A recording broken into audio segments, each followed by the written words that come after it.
We got to discuss a couple things before week 2 against the Jets. Bills fans, you should be fired up about this guy right here. I'm going to tell you why in just a second. Also, do the Bills have a new starting outside corner for week 2 after the performance we saw against Baltimore? We'll break it down in just a moment. But first, make sure you guys manifest the good vibes for week 2. Let's go start 2-0. Don't be the guy who jinxes it. Go down below and like today's video if you want the Bills to beat the Jets in week 2.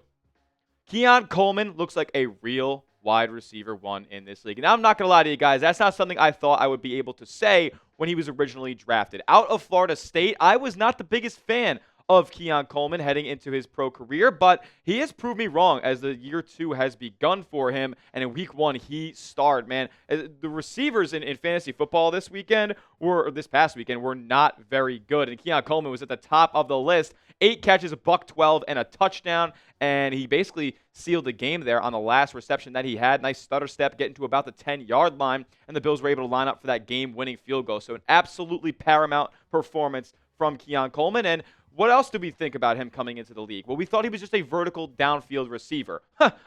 Think again. Look at this route chart right here. I mean, my goodness, he's all over the field. It's so many over-the-middle routes. It's so many twists and turns where you didn't think he had the quick twitch to put his foot in the ground and gain separation, but he absolutely was against a really, really good Baltimore secondary in week 1. Look, Jair Alexander did not look very good, but you got Nate Wagons there. You got Marlon Humphrey there. They were all matching up on Keon Coleman, and nobody could hold him. And look, I saw this sabermetric yesterday, and I was like, wow.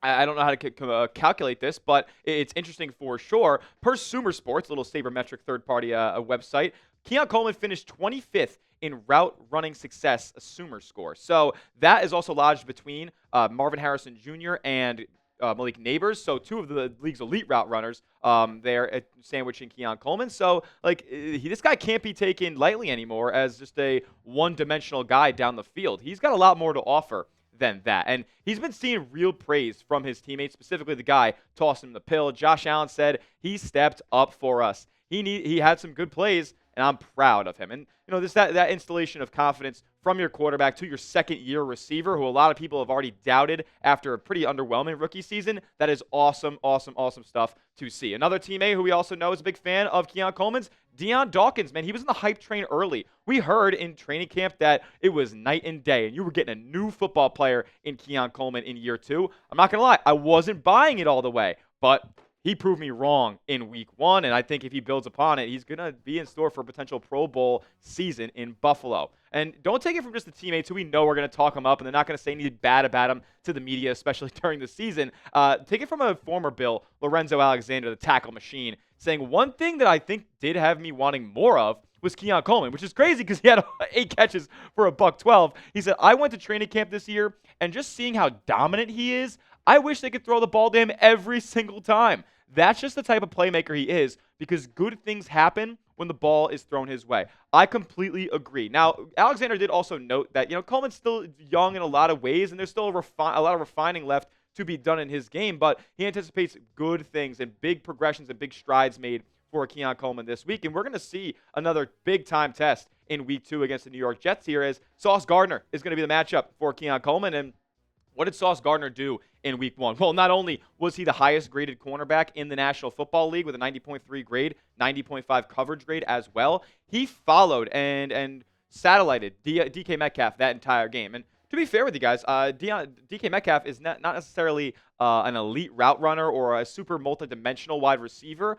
He's definitely what more people thought of Keon Coleman, which is a little bit more speed last year, just a straight-up vertical downfield threat. So not the most difficult assignment for Sauce Gardner in week 1. Let's see what he can do against a guy who can both get vertical and kill you over the middle of the field with some elite route running that he's developed from year 1 to year 2. If you guys want Keon Coleman to keep cooking, spam it for me down in the comment section. Type those zeros, show him some love, and maybe one day or maybe this weekend he'll see this video and he'll know the Mafia's got his back.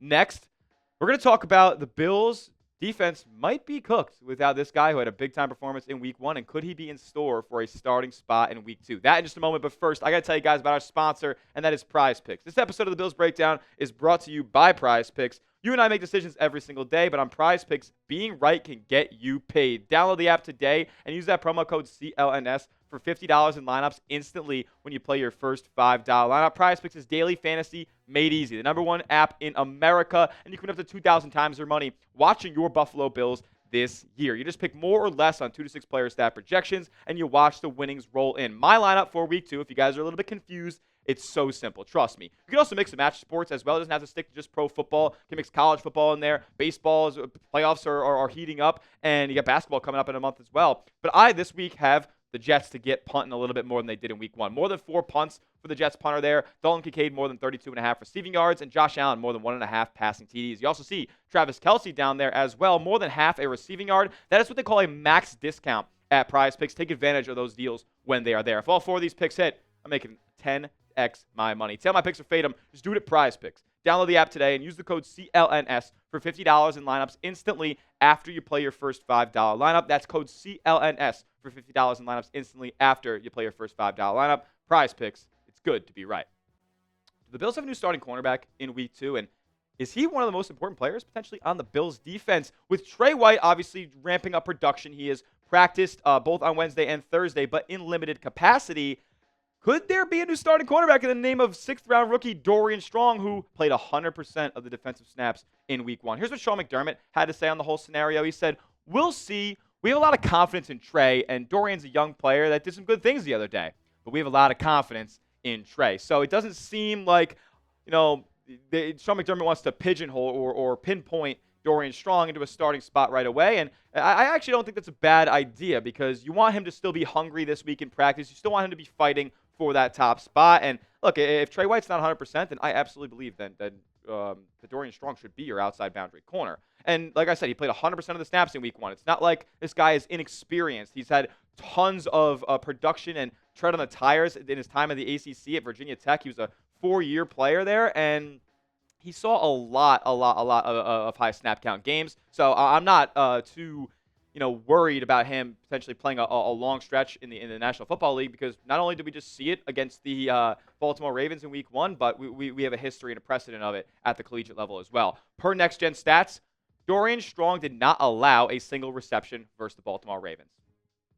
Now, his coverage grade, according to PFF, was not all that great, but that's why you can't buy into PFF 100% of the time, because they miss some things. If you didn't allow a single reception, I don't know how you could grade below a 50 on your coverage grade, but is what it is. There was a miscommunication at some point. Maybe that would have dropped his grade a little bit. That was not necessarily his fault. It was a miscommunication of the whole defense, and he just would have happened to have that assignment on Zay Flowers coming across the middle of the field, and he got a big gain out of it. But when there was coverage out there, he was awesome. And look, I don't think that's the only thing that he could provide for this Bills team either. What did he do really well at Virginia Tech? He was a really good run defender and a secure tackler. Well, Dorian Strong saved the touchdown in week 1 against Derrick Henry. He busted like a 30-yard run. The defensive line, the second level, was getting totally misdirected by the Bills' offense, and he was able to get down and chop Derrick Henry's stiff arm. How many guys can do that, especially 6th-round rookies? And was able to make an open field tackling him out of bounds there. This guy's not afraid of the moment, and I love that about him. The Bills might have found another diamond in the rough here in the 6th round. Could he be the new Christian Benford, and could Maxwell Harrison be the Kyer Elam? There's a chance of that being the case, but I would love for Harrison to be a lot better than what Elam did for Buffalo. Trey White had this to say about the young player that I'm sure he's mentoring up pretty big here. Oh, that guy played a hell of a game. Played good, sound football. Extra tight in coverage, tackled really well, hustled really well, i.e. that Derrick Henry tackle. No busted coverage, no busted plays. The lights weren't too bright for him. It was everything that we expected him to do, because he's been showing that since he got here. You can tell that Dorian Strong has a bunch of fans in the building. There's been nothing but positive talk about him so far. And look, there was never going to be some super high ceiling, but with the experience that he has and the intangible traits that he provides as far as being a good tackler, this is a guy who's got a pretty high floor and can be a starting level cornerback in the NFL. Bobby Babich, when talking about him leading up to week 1, it was nothing but smiles when the reporters would mention Dorian Strong's name. So I'm pumped to see him potentially get this start in week 2 and only build upon the performance that he had against Baltimore. You can pick for me down in the comment section. Dorian Strong or Trey White? Who would you feel more comfortable starting in week 2, given the fact that Trey White's still limited to practice and Dorian Strong had a pretty good showing in week 1? DS for Strong, TW for White. Let me know what you guys think down below. My take is this. I don't think Dorian Strong's going to play 100% of the snaps, obviously, this week if Trey White is good to go. But I do believe that he should have the starting nod. I think that you want to roll with consistency. You want to roll and keep the hot hand of Dorian Strong himself. You don't want to completely burn his confidence. I'm not saying that necessarily putting him to the bench for Trey White would do that, but you want to keep the hot hand rolling, especially when you got a super crazy value like a 6th-round pick here. I'm in the favor of starting Dorian Strong because he can tackle, and he didn't allow anything up in coverage in week 1. Why would we change anything about that? Make sure you are following me on social media. That will do it for today's edition of the Bills Breakdown by Chat Sports. At Tyler J. Smith, 2 H's because the name's common and I am not. But make sure you are subscribed as well. We'll be updating you guys everything you need to know before week 2. We'll also be live on Sunday as well. So lock us in, hit that sub button. We'll see you guys then. And as always, let's go, Buffalo.